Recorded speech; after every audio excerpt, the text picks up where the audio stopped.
أعوذ بالله من الشيطان الرجيم بسم الله الرحمن الرحيم السلام عليكم ورحمة الله وبركاته. Peace and blessings upon all of our respected viewers. Welcome to Ahlul Bayt TV and the Let's Talk Marriage series of live shows. This is the fourth in our six series discussing different aspects of marriage and particularly methods and methodologies of how to get married, spouse selection, for those of you who have seen some of our previous shows. This is of course an interactive show, so we would like for you to please get in touch as you have already been doing over the course of the last few weeks. Of course, this show was conceived by the IUS, so this is a collaboration between Ahlul Bayt TV and IUS Islamic Unity Society, because of I believe that one of the main motivations for them was the fact that, of course, having a lot of young students who wanted to look into the issues with regards to marriage, and so as I mentioned, this is why this discussion is taking place, inshallah. We have, alhamdulillah, two guests with us. One who, of course, well, both of them are familiar to you, I'm sure, because they've been on the shows before, particularly our scholar today, who is Sayyid Muhammad Razavi, who of course has been on a number of different shows, and as I'm sure you're all well aware, is spent many a year in this particular field of helping couples find one another, potential spouses for brothers and sisters, and even mediating between married couples who may be having some particular problems, amongst many other things, which of course he is involved with at the Islamic Centre of London and further afield. Our second guest is Brother Mustafa Khan, who is the marketing director for the blood campaign, blood donation campaign on behalf of IUS. He has been an active member of the IUS for nearly 3 years now, alhamdulillah, and was on the show last week. So that is the basis for our discussion, as I mentioned, and I would like to start by asking our scholar, Sayyid Muhammad Razavi, when it comes to marriage, or sorry, not marriage, but looking or being interested in or embarking on that step to get married, generally speaking, I know there are some differences when we talk about different communities, but generally speaking, how does one go about trying to find a spouse? Bismillah ar-Rahman ar-Rahim.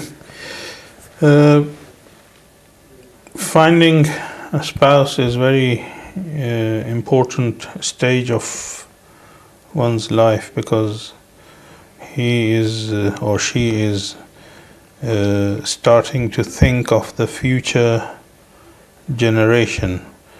And there are so many narrations, ahadith, that clarify this point, that how to select and what to look for.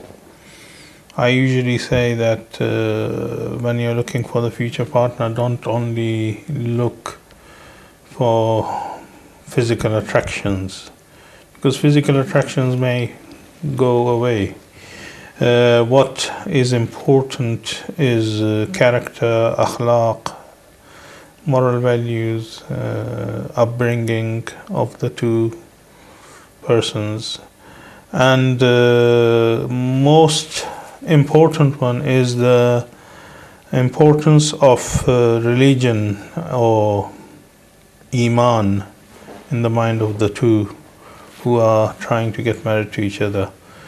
If, for example, one of them is weak, if they can reach a mutual agreement, look, I am weak, or you are weak, I will help you, or you will help me, to raise our standard to equal level. As Imam Ali ibn Abi Talib used to say, we should continuously improve our iman. then it is also possible to survive and have a good future generation with this kind of marriage. So yes, we have to look at this point more important than any other point. Sure. And that's what Hadith also says, that if someone looks for wealth, he will get stuck in the wealth. If someone looks for the education only, ignores Iman and other things, he will get stuck in that.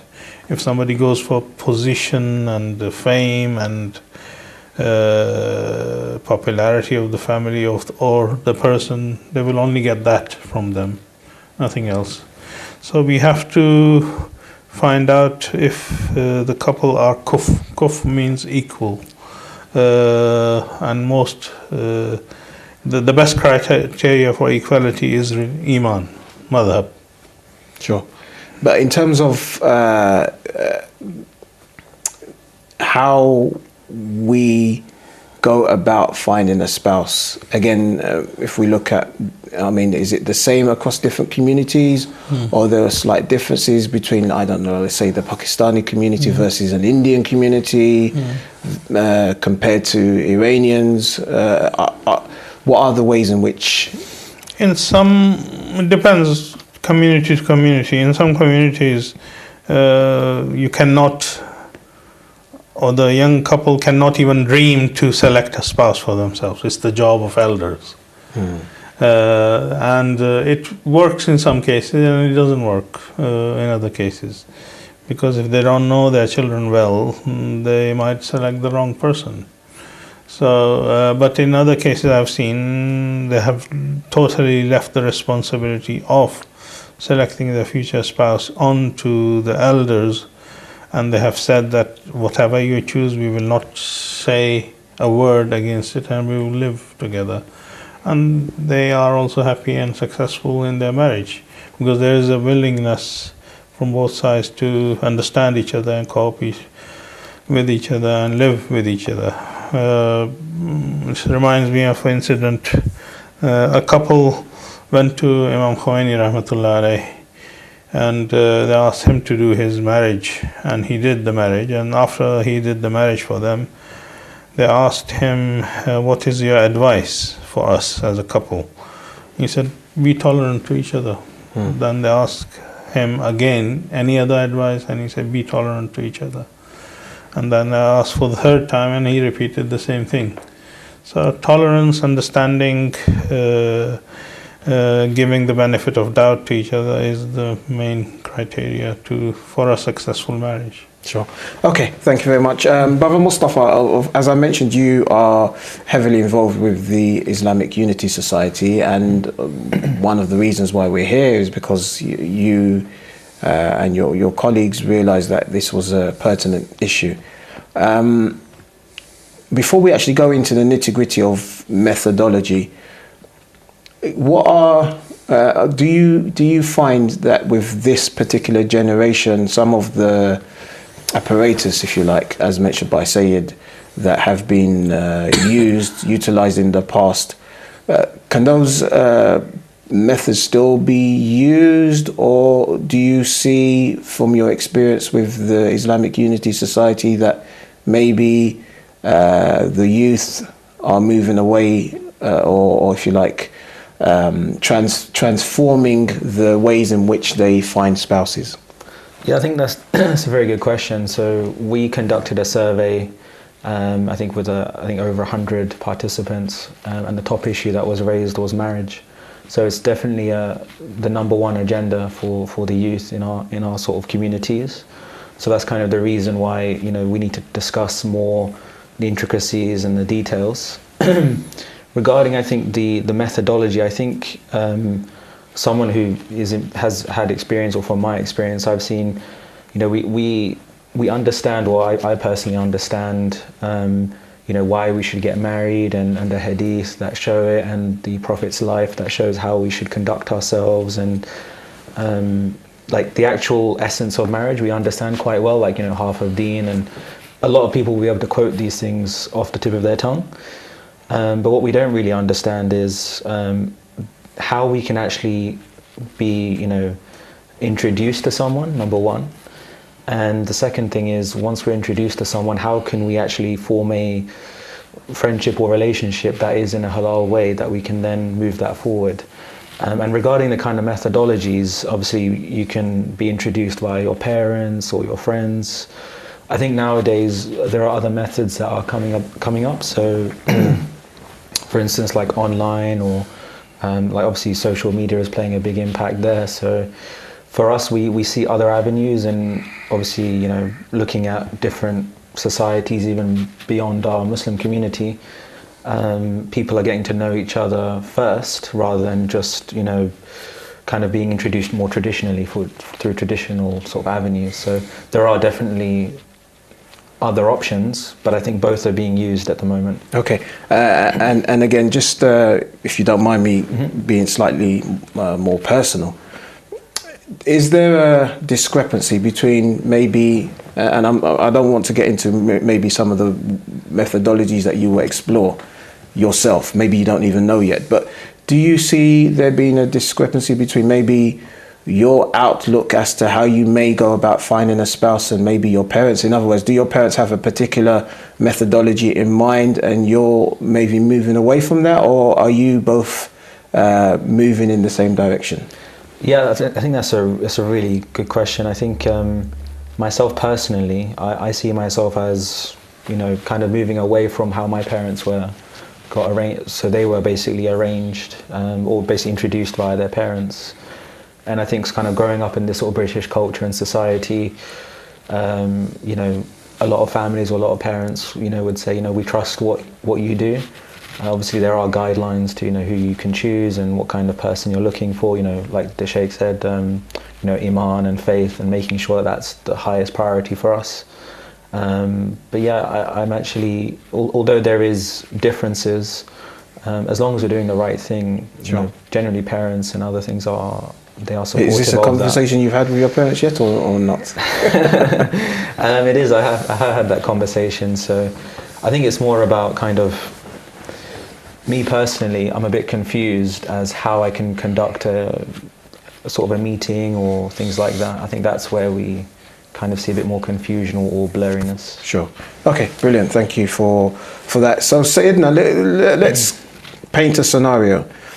You know, I'm a young guy, 19 years old, I'm at uni, or maybe slightly older, and I'm working. And maybe I've seen somebody who I like, maybe would like to approach with the view to marriage. How do I go about that, one? And two, how do I find out more about that person in a way that would not be seen as being haram? Well, you need to do a bit of homework on that person, like try to monitor and find out more about the person and the family, and then the next stage is maybe try to find out through the friends whether she is engaged or not, or married or promised or not. It's not good to break somebody's even engagement to get into that relationship. So because if you start wrong, it will not establish, the marriage relationship will not establish properly. I just recently had a divorce case because the lady wanted to marry someone else, and then he got married to someone else, and then later on they found out about each other and started to talk each other and messed up the marriage. So if they had done a bit of homework about each other, they could have discovered that they were suitable for each other and they could have married. So this is the first stage, and I would definitely advise that not to approach the girl directly, get the parents and elders involved, so there is no offense made or nothing haram is done. So it's better not to start the relationship on wrong principles, even talking or discussing. So go through friends. Then next stage is when you have gone through the friends and discovered the interest from both sides, then you go and approach the families. And then the elders should get involved, and as a family they should talk to each other. So if we have a situation whereby there's a young man or woman for that matter, let's say they both go to the same university, again, maybe IUS would be a prime example. Maybe they've met each other in one of the meetings or one of the campaigns that have been conducted by the IUS. Public meetings, public gatherings, sure. That's fine. But would it be wrong, or can I even go as far as to say haram for them to start conversing with one another? Start to maybe, you know, in public places, but for example, I don't know, from university they decide to walk to the tube stations together, have conversations. Would you advise against that? Well, as far as the Islamic rules are concerned, if they're not doing anything haram and they're not expressing feelings to each other, they're just generally discussing whether they are suitable for each other, for the marriage, for the future, that should be fine. But again, it depends culture to culture. This kind of approach to a girl could mess up her education and future and everything, because the father of the girl may have said that you will not talk to anyone, and you are making her break the limit. So that might cause trouble for her, and she may not even be suitable. She may not get married to you, and she may not be able to continue her education because of the agreement they might have had with her. So we have to be careful how to approach and how to go forward. Sure. Brother Mustafa, I mean, of course, we don't want names, and it doesn't even necessarily have to be members of IUS. It could just be your experiences at university. Do you come across or maybe met friends or have couples who have maybe met at university and got not involved in a non-Islamic way, but have got to know each other quite intimately and then gone on to marry, or at least have plans to marry? Have you come across any situations like that? I think at university or any kind of youth-led organisations like IUS, MSc, they're actually quite a good sort of forum to see how your potential other spouse behaves, and because you're basically working together on a project for a common cause. It could be charity or organisation, lectures. So it's actually, I found it as in, I've seen a lot of people actually tie the knot, as it were, through such engagements. But obviously there is a line to be drawn, and obviously we are towing that. But I've seen people that they do get introduced, they do get to know each other sort of indirectly, almost. Not even, we don't necessarily just ask the person, what do you want, what do you think? It's more about, okay, let's do this. Okay, how do we reach this goal? And then through that way, it's actually develop an understanding between each other, and then take it from there. So I have seen some experiences of that. Okay, thank you very much indeed. Of course, just to remind you, of course, this is a live show, so please call in with your experiences, whether you are young, a teenager, or in your early 20s, or older, of course, looking to get married, and maybe this is something that you've discussed with your friends, or something that you've been thinking about, or even if you're a parent who has young children who is deliberating as to how you would go about finding a spouse for your child, then please, of course, get in touch. And actually, we do have a caller on the line. Assalamu alaikum. Thank you very much for calling in.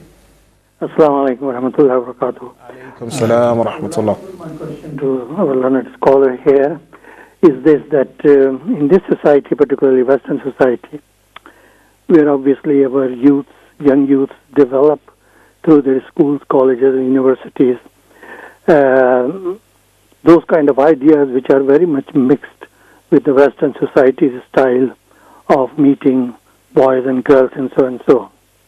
Now my question is that when our youths behave in this manner, certainly some conflicts arise in a way which is not conducive for the purposes of their future marriages with the if so-called forthcoming partners, because different practices are followed which are contradictory to Islamic style of meeting each other.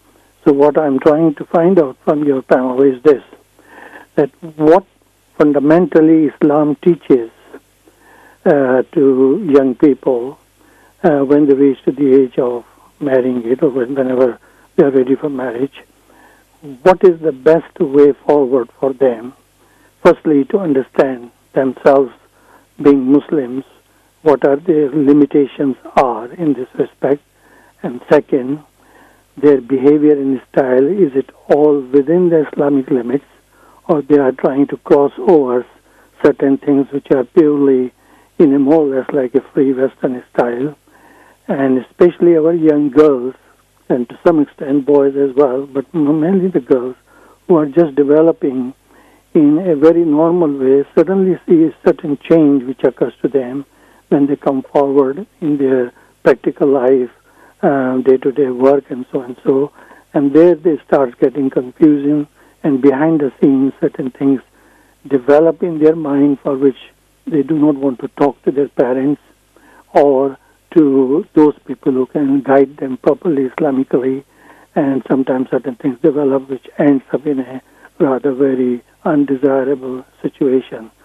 So my overall question is, what is the best way forward for our Islamic youth in these matters, and how can they be guided properly? Okay, brilliant. I think the question from our caller pretty much sums up what we're trying to discuss this evening, but of course is a very important question. So, Sayyidina, how would you answer that question? He's asking for what Islam teaches us about. It sounded like he wants a specific Islamic way of finding a spouse. Yeah. Is there one? Well, I mean, if we look at the early history of Islam, Hazrat Khadija herself asked Prophet Muhammad to marry him.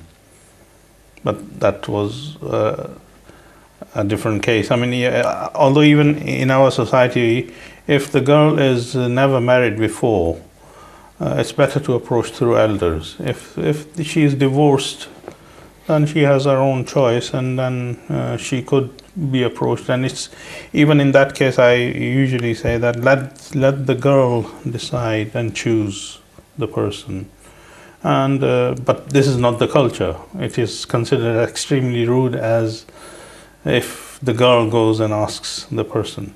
And recently, a few years ago, we had a case. A brother was attending one of these university meetings regularly, and he saw a sister, and he kind of liked her. And so after doing a bit of homework about her and her family and everything, finding out where she is from and this and that, he directly went to the sister and said, "Look, I'm interested in marriage with you. Are you promised to anyone or not? Are you engaged or married or not?" And the sister behaved properly as well, and she said, "Okay, fair enough, you are interested in me. If you are seriously interested, tell your elders to approach my elders, and we can discuss further." She didn't promise anything, he didn't promise anything, and they expressed their interest in each other, or he expressed, and she confirmed that she doesn't mind as long as the elders are involved, and then they got married, and they're living together. So this is one example. So Islamic method is, as long as they don't commit sin, and they don't do anything wrong, it's okay. I mean, I personally have 6 brothers and sisters, and I'm the eldest, so I have gone through with every single one of them getting married whenever they wanted to marry. So we would allow them to go into a room and sit down and discuss their expectations of each other in future. And I mean, with open door is open, and they just go in a separate room and sit down and discuss. And then if they agree to move on further, then we, in some cases, we do even a temporary marriage, fixed period marriage, for the period of engagement. So, because in the period of engagement, it may lead into developing interest, or they might even look at each other or develop feelings towards each other. So it's better to be halal, but with the restriction of no physical relationship. And then when the date for the marriage comes, either the fixed period marriage is finished before the date, or if it's not finished, we have to finish that and then start the lifetime marriage together. Sure. But again, one of the good uses of fixed period marriage. Sure, and I wanted to get onto that actually in a bit more detail. But before we do, it sounds like, correct me if I'm wrong, that we can't really prescribe a definitive Islamic methodology for getting married. It sounds like there are a number of different ways, and maybe there are some cultural factors that need to be taken into consideration, but there are a number of different ways. The main criteria is make sure, and of course maybe that's difficult for people to understand what is haram and what is halal, but as long as no sin is committed, then technically there could be maybe 100 different ways of finding a appropriate spouse. Like hijab, you cannot say what is hijab. As long as it covers what is prescribed in Islamic teachings, that should be covered by the lady. So what color, what type, whether it should be burqa, it should be chadar or abaya, or although nowadays abaya is something else. Abaya in Arabic terminology is this typical Arabic kind of abba.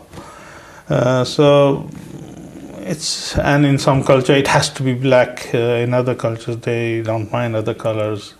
So in the similar way here also, in one culture it might be even extremely rude to send a non-married couple in a separate room and to let them discuss with each other. They might consider that as extremely bad. But in the Western societies that we are living, as long as they are not committing anything, or if you want to be safe, do the fixed period marriage. So they're okay. With regards to, again, your experiences with the IUS, or just being in that university environment, and of course your age, so you have friends who of a similar age who maybe are looking to get married, or maybe even have got married recently. Have you found, again, has there been a prescriptive way in which people have got married, or do you find that it varies depending on the personality or maybe the ethnic background? I think it does vary between cultures. I think there is, certain people prefer to go through elders or their parents to find someone. But I think nowadays, most of the youth want to meet the other spouse before, and actually get to know them before in probably more detail than probably previously, or in previous. When you say meet, so the type of meeting that Sayed was talking about, in a room with the door open, with both family members sitting in the other room, is that the type of situation you're talking about, or no? In a public place. Yeah, in a public place, I think is probably the most common. I think most people, they would. I think one of the areas that I'm not, I've seen where there's been a bit of confusion is if a sister, for example, has seen someone or is interested in someone, is she okay to meet that person, talk with that person without letting her parents know or her elders know, and until she kind of develops some kind of rapport, obviously in a halal way, like it's just for the purpose of marriage, is all discussions allowed? And then what I've seen is that they have that discussion, and then they approach the parents and say, okay, I'm interested in this person. Is that technically Islamically allowed? Is a common thing that I've sort of come across. Sayyidina. Well, it depends to family. If it messes up and creates a big problem in the family of that sister, you should not approach that way. I mean, I'm not saying Islamic, so I'm saying more culture. There are the problem is the culture gets involved in majority of the cases, and or upbringing of the family, or it's not common in our family. Let me give you another example. Like Afghanis speak Farsi and Iranians speak Farsi, but the two cultures are completely different. It's unimaginable in Afghani culture to have a relationship, even if the fixed period marriage is done within the period of engagement, but in Iranian culture it might happen. So, but in both cases it is not sin. But is it Islamic for a young brother to approach a sister, no physicality involved, but let's say both of them, or I don't want to come across as sounding sexist, but the girl, the young lady, gets emotionally involved with this particular young brother. Again, nothing's happened physically. You know, is it okay for them to be texting each other or talking on the phone at 2 o'clock at night, despite the fact that nothing has happened? Even if culturally it's acceptable, would this be considered haram or otherwise? If it is developing feeling, then it should not be continued.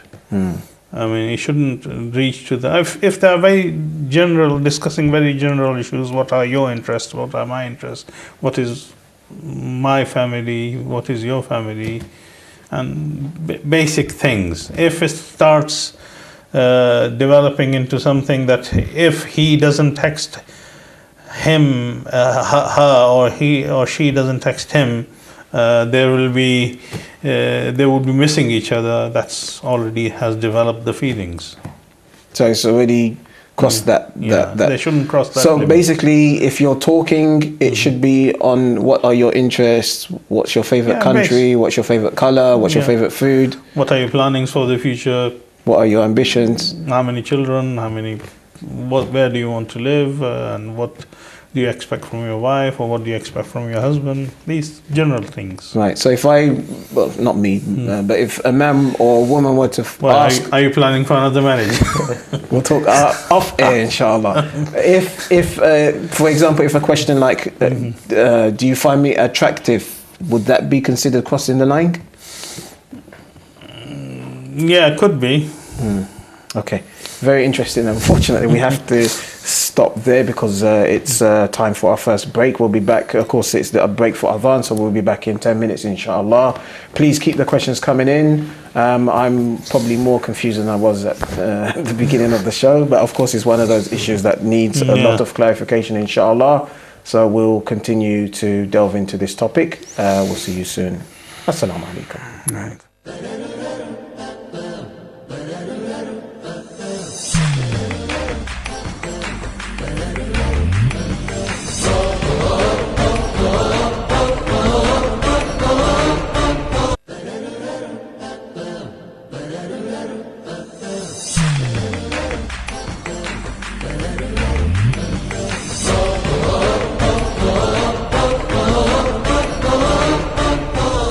Assalamu alaikum, welcome back to Ahlul Bayt TV. Let's talk marriage. We are discussing tonight the ways and means which of course are Islamic for potential spouses to explore their potential partners, inshallah. And of course, prior to the break, we were trying to ascertain that very thin red line between what would be considered halal, between a couple who potentially would get married to each other, and what would be considered crossing the boundary. So we're just going to try and tie up this particular segment with a conclusive or conclusion from Sayyid Razari as to what he would consider to be crossing the line if they're not officially married as yet. Yeah, I mean, if a brother or sister says to other person, I love you, that's crossing the limit. If they say, I love your dress, or I love your approach, or I love your article, or your services, that's okay. Or you could say, I am interested in you. That's not crossing the limit. But then start texting. Nowadays, text message is the most common method. If you start your text messages with I love you and like sweetheart or these things, or I miss you, these words require marriage before you even say it. So it should not cross this kind of limit. They can discuss generally everything, and like texting 1 o'clock in the morning secretly behind your parents' back, and that is not also breaking the limit. Especially you text a young lady at that time of the night, you are bound to cause trouble in her life. Okay. We have a caller on the line. I think it's the gentleman who had called us prior to the break. Inshallah. Assalamu alaikum. Assalamu alaikum. I'm sorry to bother you again. It's just what I've heard some of your comments, and now you're talking about crossing the lines. And also in some of the practical cases which have come across, and the matter that we discuss at our local level here in an organizational context, I would like to emphasize a few things. One is about this texting business. Now, this texting business, especially for the type of people whose iman may be very weak, the shaitan is all around you, putting all kinds of ideas, especially in the young minds, for which nobody is aware. Parents don't know what their children are involved in it, in all this texting business. Nobody is asking in this texting business, did you enjoy your last prayer? Did you enjoy anything which relates to your Islamic character aspects? Have you ever been to Umrah? Or any kinds of such questions. I doubt very much if any of the youth will be asking with each other, although there will be some, of course, whose iman and whose characters will reflect those aspects. Sorry, can you hear me? I just wanted to clarify. Are you against texting regardless of what the content of the text messages is? Yes, let me make a few things quite clear as I see it. One is this, that if you allow... Sorry, can you hear me? Yes, we can hear. Right. Now, if you allow the youth to move forward, and so-called this question of feelings develops, and what these feelings is developed, if both the parties understands what marriage requires and what should they ask with each other purely from the point of view of marriage, then obviously those questions should all be related in the context of the marriage. What marriage requires, what sort of personality you have, those kind of very practical questions.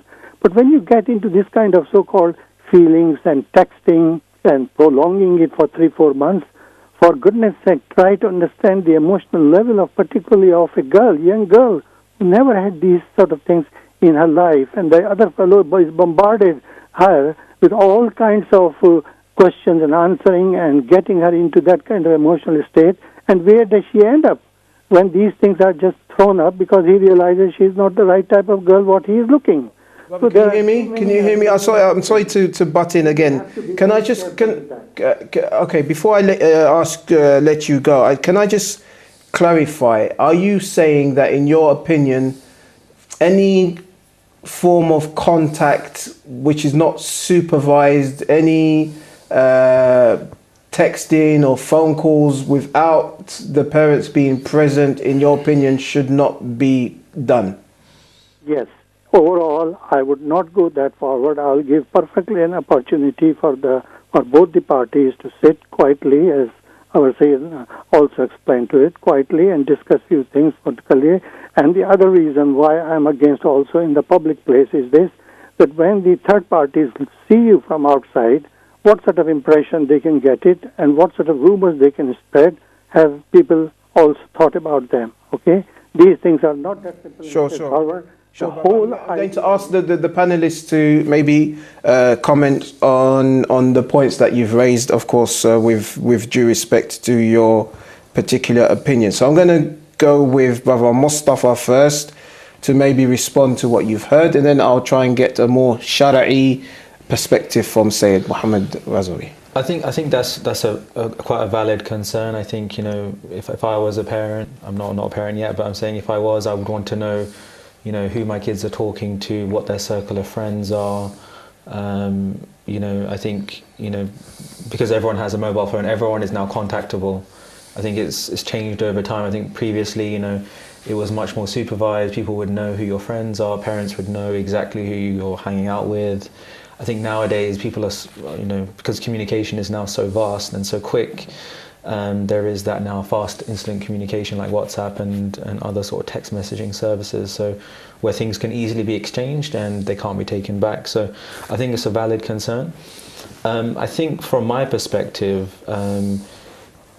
as long as there is an understanding between the parent and the child that, you know, I am looking for marriage, and, you know, obviously I think the best way to do that is to obviously have a gathering, have, you know, meet the person.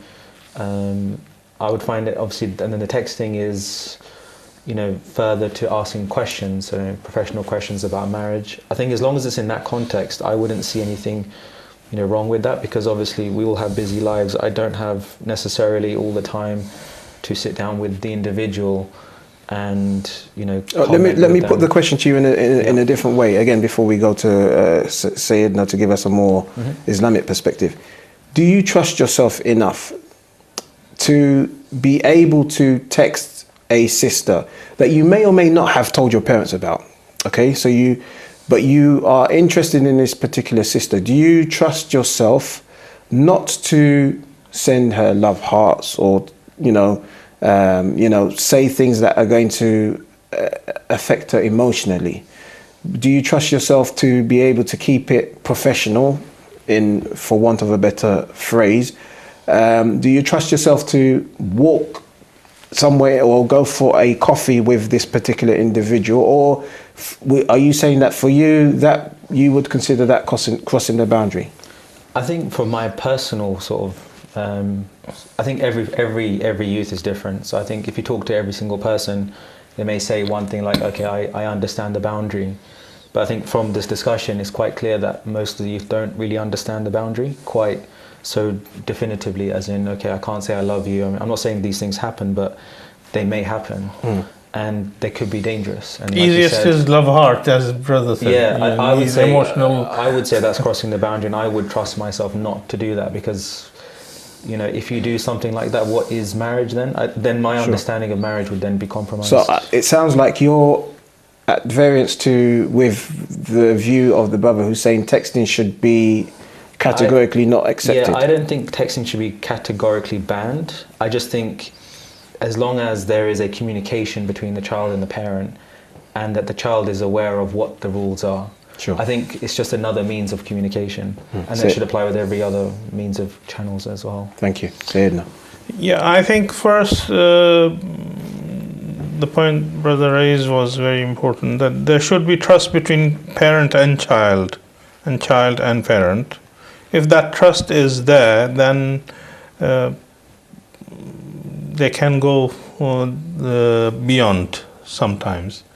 But if the trust is not there, then everything would happen, because even if you tell your child not to exchange the phone, ideally I would say that it's not good idea to exchange phone numbers with opposite sex in the class. But it doesn't happen. It does get exchanged with the excuse of homework, or I have to ask this, or I have to ask that, and preferably it's better to be the homework partner should be the female for female, male for male, but it's not possible. I mean, in the university environment that our children are growing up, you cannot say that. I mean, they might have only a male person who could be a good partner in discussion or these things. So whether we like it or not, emails, addresses and phone numbers do get exchanged. And even if they don't, social media is out there. Yeah, social media is out there. For one of the nowadays, even the homework is given over internet. The teachers, so or the group is created. Whether you like it or not, you are already in the group. And in these groups, especially in the non-Muslim society, these emotional things, as you said, love hearts and this and that, all get passed through. And maybe one does it excessively to another sister, or a sister does it to a brother, may create feeling or interest in other person. And so it's a very delicate line. I mean, as we were discussing during the break, Khadija was interested in Prophet Muhammad, and she must have developed feeling as well for Prophet Muhammad. That's why she asked someone to propose for Prophet Muhammad. So that is the limit. But she didn't go, or Prophet Muhammad didn't go and express his love, I'm missing you, or I cannot be without you, or I'm sure love hearts were not there at that time. These things, even if they were, this wouldn't have not happened with Prophet Muhammad or Khadija or anyone else. So we have to put that as a criteria, that there should be. I mean, these things should be taught from the early stages of childhood. When you give your first mobile phone to your child, you should teach them, or schools should teach them as well, what are the safe methods of using the phone. Because even in non-Muslim society, we have seen abuse can take place through mobiles or internet or emails. That's a discussion for another day, because of course with the advent of electronic handheld devices, it makes a lot of things more accessible, which back in the day weren't. So, but anyway, as I said, that's a discussion for another day. Or on Facebook, I get millions, or not millions, I mean, daily I've got so many requests. I just click yes to everything, and sometimes it ends up with the wrong people. So then I have to block them. Yes, I know exactly what you mean. So that acceptance of request in Facebook may be considered by one sister, oh, I'm interested in her, and I'm just doing it as a professionally. Sure.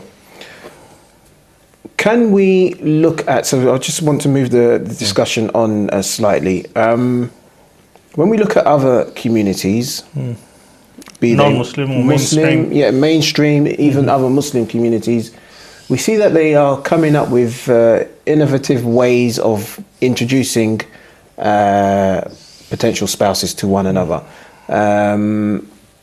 So I don't know, I heard recently of this kind of speed dating type of concept. I've heard of speed dating between potential spouses themselves, speed dating with family members, meeting other family members, and then taking it forward if there's some sort of rapport.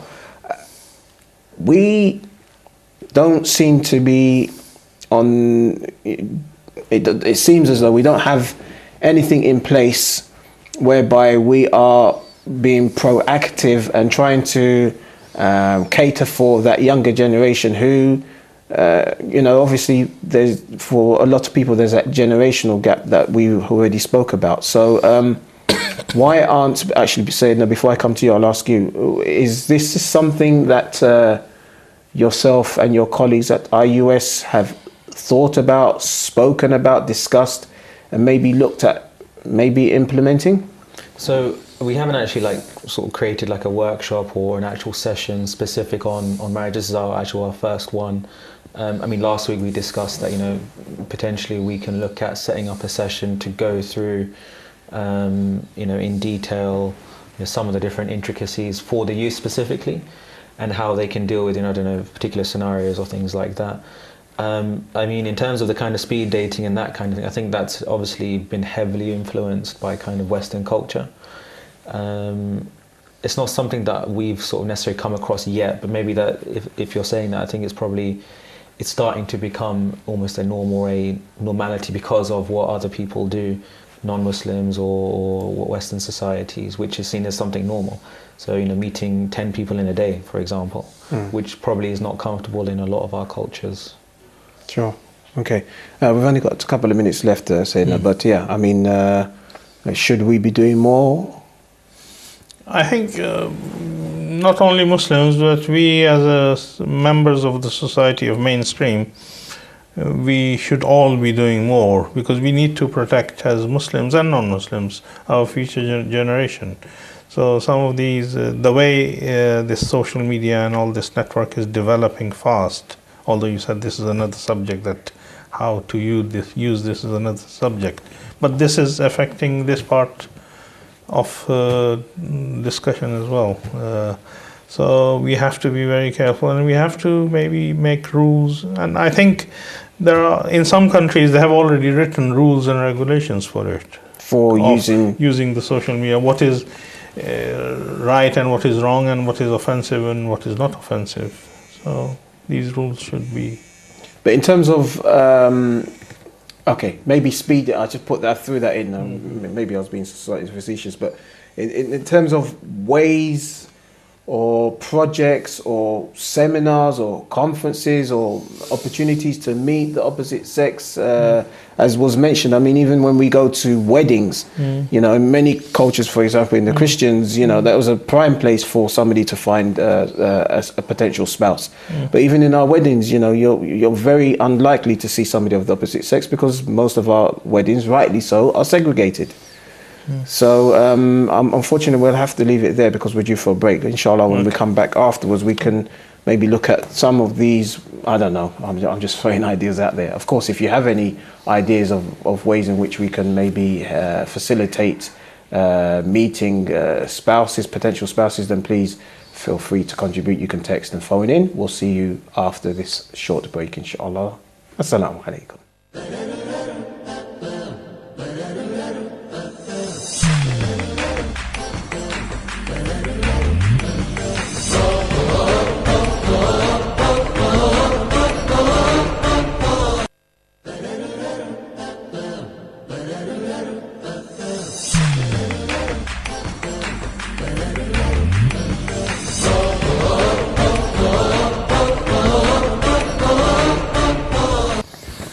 Assalamu alaikum, welcome back to our third and final segment of tonight's show. I hope that it has been enlightening for you, as it has been for myself. Of course, I guess, you know, it's not you know, a silver bullet that's going to answer all of our questions, but at least hopefully we can leave tonight's show, inshallah, slightly clearer as to what the do's and don'ts are. And on that particular point, Sayyidina, I was asking, or we were discussing prior to the break, as to facilitating. Are there, and you know, again, we're just maybe brainstorming here, but are there any ways in which we can further facilitate the opportunities for young professionals, young students, young people to find potential spouses? And if so, what are they? Well, in Muslim societies, these religious gatherings, or especially if you're living in a country where these Hussainiyas and mosques, corner mosques and Hussainiyas are there, and public places where people meet, or schools and colleges, these are the places where you get to know each other and introduce each other, and people get married. But in a non-Muslim society, there is a problem. The way social media and everything is developing fast, we are way behind. I think it is our responsibility as a community. We need to, first of all, build community. There are countries where Muslims are living there, but they still don't have the structure of a community. When the structure of community is not there, and then people will use any kind of method, Islamic and non-Islamic. They wouldn't even know what is right, what is wrong. So it is one of the responsibilities of the centers to maybe organize classes, introducing social media, do's and don'ts about it, and also these places of gatherings should be the places where people should come to know each other. rather than dancing clubs and nightclubs and other places. Because if you come to know someone there, you can imagine what will happen. So there is a high success rate in marriages, although then there is a divorce as well, through the dancing clubs and these places.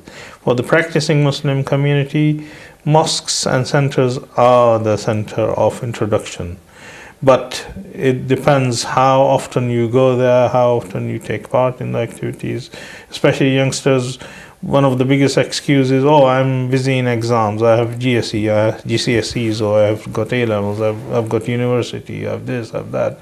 So they skip the programs and major gatherings, and they don't come to know each other. The only place they may meet, I would say, that IUS or these Ahlul Bayt societies in the universities are good, and I have seen some marriages take place through them as well, because they know.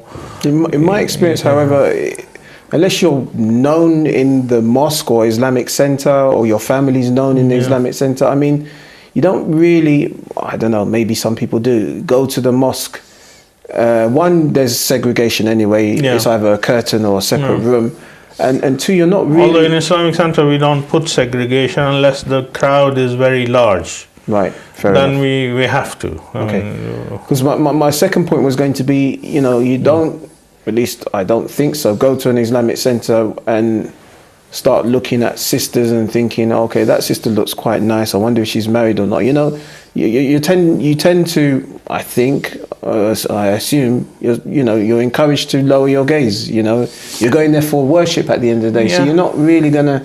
And I have received complaint because some brothers, it's obvious when you see them in these gatherings and meetings, they're not paying any attention to the lecture or the speeches. They're constantly looking in the ladies' side, and ladies have come and complained to me, this brother really stares at us I think, well, I know he is looking for wife, so but he doesn't know the manner and method of looking. I mean, as the hadith says, one look and that's it. Sure. You should not continuously look or make other person uncomfortable. Staring is kind of offense as well. Sure. We mentioned a lot, I think you touched upon this as well, Brother Mustafa, with regards to maybe at the initial stage, if somebody's interested, to try and get the parents involved, or if you don't get them involved initially, but once it becomes apparent that there's potential for this couple to become a union, then at that juncture you should get the parents involved.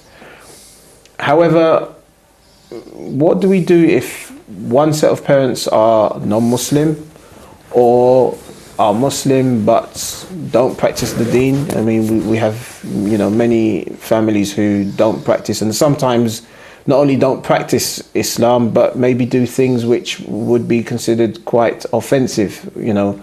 I don't know, for example, they're Muslim by name, but they drink and they live a lifestyle which wouldn't really be considered Islamic.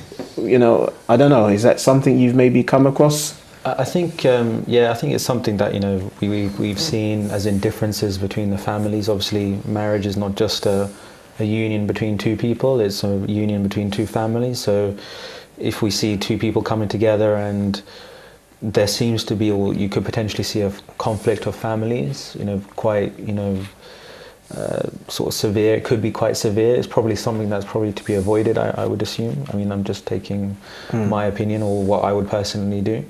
And I think if there is that difference, then that needs to be part of the discussion. So if I'm talking with someone, I need to understand who is their family, what do they do. If you're not comfortable with, a revert family, for example, because their deen is not strong enough, maybe there's something you can work together on. And that could be like your development, and so that could be a positive thing. It doesn't always have to be a conflictory sort of situation. I think also going back to the point you mentioned previously about where we could meet potential spouses, I think it's very difficult because we're working and it's almost 9 to 5. We have study, university. Obviously, these things we shouldn't make excuses. But I'm saying we tend to be quite busy and bombarded with a lot of information. So I've seen that centres. I don't necessarily go to a centre for marriage or to discuss potential. My card is out there. It's not really. I'd go there to seek knowledge, really. So I think there is definitely a gap in the market, so to speak, for an avenue specifically for introduction in person. And that's where almost youth organisations like IOS or MSC could fill that gap and say we should encourage the youth to work together on projects. So IOS work with all different centres across the UK. So that's something that we could build upon and say, okay, let's get all the centres endorsing this particular project and get the youth on board on some sort of deliverable. Could be an option.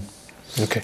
Let me give you an incident that took place with me. It was one of the Eids, and after prayer at Islamic Center, I was standing outside, and suddenly a brother who was looking for a wife, and he came to me. This shows that how people don't know the limits and how they stare. So this person came to me and he said, well, that sister you see there, I'm interested in her. And can you please, on my behalf, propose to that sister to get married to me? I said, that sister is my wife.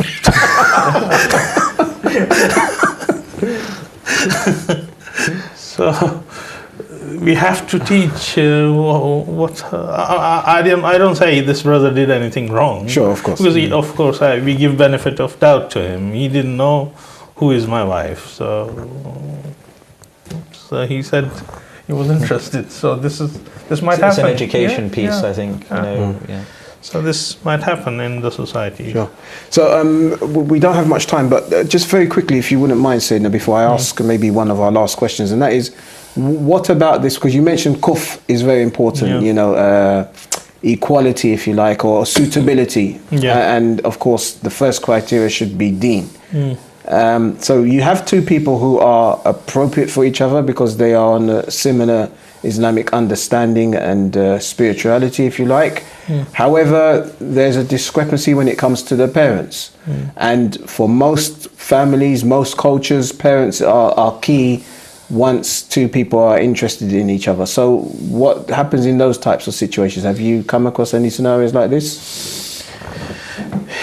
Yes. I mean, in most of the cases where you're bound to commit sin, or it is impossible to imagine that this relationship would have not started without some kind of sin, is when one of the parties is not practicing or not Muslim, because they don't know the limit. We don't blame them because they, out of ignorance, they do something which is not maybe permissible, like shaking hands.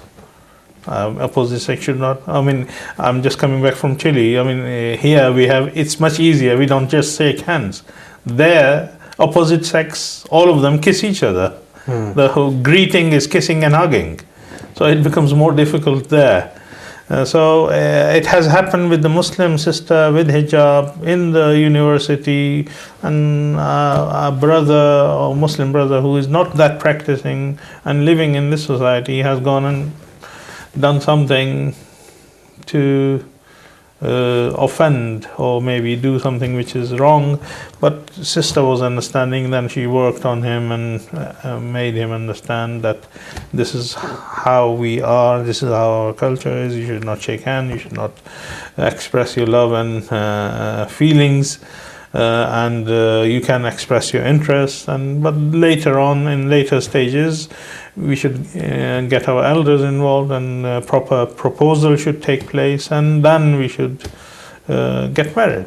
I mean, no chit chat or no discussion beyond the limits. Sure. A big debate, because of course we're talking about social media and the online environment as well.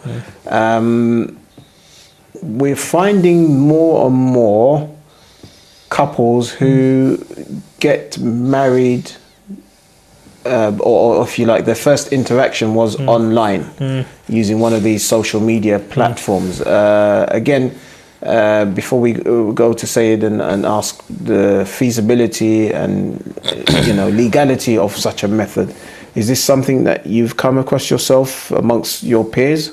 Yeah, I think it's definitely it's a very common approach now. I think it's a norm because we've in university we have mix of people and that kind. If you're not on social media, it's like you're not even online. You're not even also part of the same kind of group or circle of friends. I think the online piece and social media is a normality. It's something which it's. But I mean, do you, common. for example, do you have friends? I mean, I know I do, who have found a wife through social media. When you say find a wife, do you mean as in being introduced and then from there they as in use other maybe their means? first interaction was online, she read a few of his comments, or they were both interested in the same types of things, or maybe he just saw her picture and liked her profile and then it developed from there, or vice versa? I see a lot of I'd say social media interaction, but between people of the similar kind of circle of friends. I wouldn't say it's completely abstract. I think most people would say, if I don't know you, then why are you liking my profile picture or whatever. I think most of the youth understand that if I don't know someone, I wouldn't go further than that and say he's proposing to me, I don't know who this is, so I don't want to take it further. But there is definitely the interaction where the same circle of friends, I see he's a mutual friend of mine, maybe I should progress it. That does happen. Okay, so Sayed, I'm sure you must have come across couples who have met via social media and gone on to get married. Yeah, it's happening a lot now because especially in the Western society where we live as a minority is happening more. Although I know in Shia Muslim countries or Muslim countries also we have the same problem.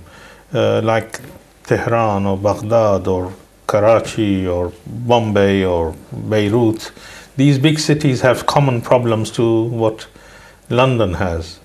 People move from all different parts of the country and settle in the big city, and they live next door to each other and without knowing each other for many years. So how can you develop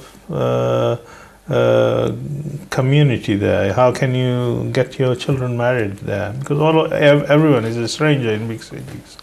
So it is a problem there as well. But it's much easier in those societies than more difficult in non-Muslim societies. Therefore, I am witnessing a lot of marriages taking through social media or this kind of network and knowing each other. Some of them end up in divorce because unfortunately people do not present the real picture of themselves in the social media. Even a higher percentage, would you say? I would say 50-50. I mean, but there are successful marriages as well through social media, and they are happily married to each other, and they are living together. Again, it entirely depends on what is the understanding they have developed between each other after. Social media was just a sparking point. And with regards to online world, how do you feel about, because of course this is a debate which I guess will rage on.